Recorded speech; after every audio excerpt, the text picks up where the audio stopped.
मित्रांनो, आपले पोलीस भरती करणारे बरेचसे मित्र म्हणतात की सर आम्ही आता या काळात 2 टाइम प्रॅक्टिस केली पाहिजे का? तर बघा, याच्यामध्ये 2 गोष्टी महत्त्वाच्या आहेत.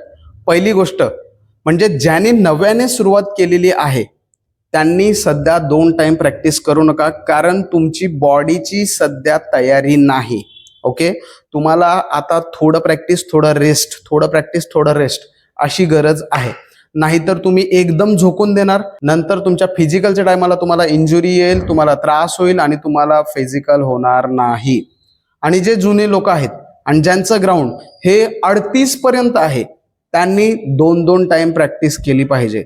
माझं स्वतःचं ग्राउंड 43 ते 45च्या घरात होतं, तरी सुद्धा मी 2 टाइम प्रॅक्टिस करत होतो, कारण मला 47 मार्क पाहिजे होते. प्रॅक्टिसचा शेड्यूल पाहिजे मला मेसेज करा, मी तुम्हाला लिंक देतो, ती व्हिडिओ पहा आणि त्यानुसार तुम्ही तयारी केली तर येणाऱ्या काळात तुम्हाला चांगलं फिजिकलला मार्क मिळतील. ओके, अशाच माहितीसाठी आपलं डिअर पोलीस यूट्यूब चॅनल आणि dear police Telegram channel follow करा. थँक्यू.